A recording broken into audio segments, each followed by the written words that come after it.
So many people have told me that they have loved reading my book. They have read and reread it, and a student, and a speech and language therapy student I recently met, told me she did a book report on my book, The Verbal Behavior Approach, and she cited that she got two main lessons. So today, I want to talk about those two lessons and tell you where you can go if you really liked my book and what you're going to like even more.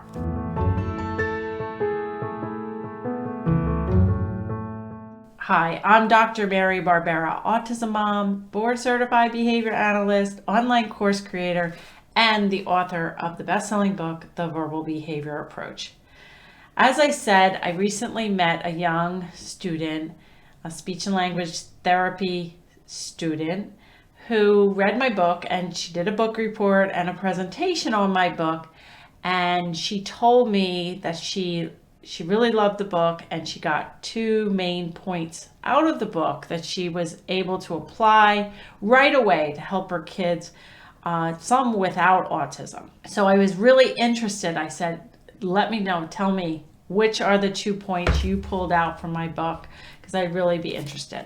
So she said the first point was that if we see problem behaviors, the demands are too high and or reinforcement is too low. And I stress this in my book and in all my online courses and work. So basically what I'm saying is that this isn't just kids with autism. If I was a worker at Walmart and I was complaining, having some kind of problem behavior, I was complaining about the boxes are too heavy, I don't get any days off that I want, the pay isn't very good. I'm complaining. So I'm having problem behaviors. So what that's telling me is my job at Walmart is either too hard and or the reinforcement isn't high enough. So the reinforcement's too low, the demands are too high. So I'm complaining about the boxes being too heavy, the work's too hard. I'm also complaining about the reinforcement. The pay is not good, the time off isn't what I want, so my reinforcement is not great. So same with kids with autism. Kids with autism throw themselves on the ground because they don't want to put their coat on, they don't want to take a bath, they don't want to do math homework, and or they want the cookie, they want the iPad, they want things. So demands are too high and or reinforcement's too low. And so what we do there using my approach, which is the science of ABA with the verbal behavior approach, is we flip it around initially and we become the spoiling grandmother, making everything very easy, very reinforcing. So the demands go way down, reinforcement goes way up. And then once we get the child in a really good state, we start shifting it ever so slightly so that the reinforcement gets faded down and the demands start fading up. And pretty much we're pairing these work activities with reinforcement to make it more work and less reinforcement.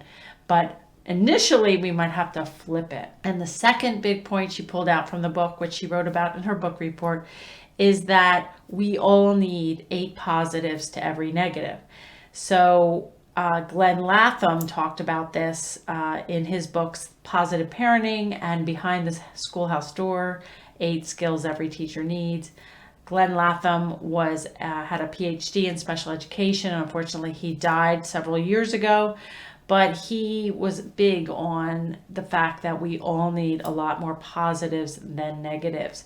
And kids with special needs, he showed, were getting a lot of negatives to very few positives. So when you have a kid who's having major problem behaviors, swinging from the chandeliers, just really out of control child, what he noticed and what I have noticed as I've looked at this is that they get a lot of negative comments. Stop that. If I have to tell you one more time, knock it off. You're going to lose your recess. You need to sit crisscross applesauce. Don't, lay down on the floor. Whatever you're saying to the child, those are all in the negative pile.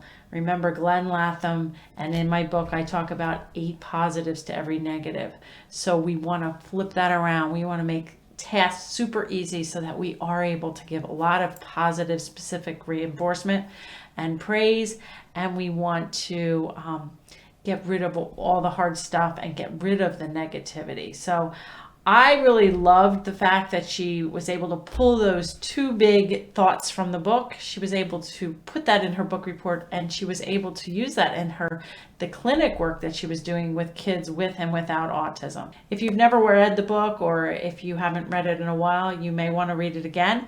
But if you love my book, you will truly love my free online workshops, which you can sign up for at marybarbera.com/workshop. If you've picked out different things from my book or my courses that were aha moments for you, I'd love to hear them in the comments.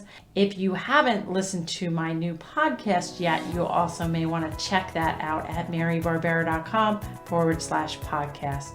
And I will see you here next week.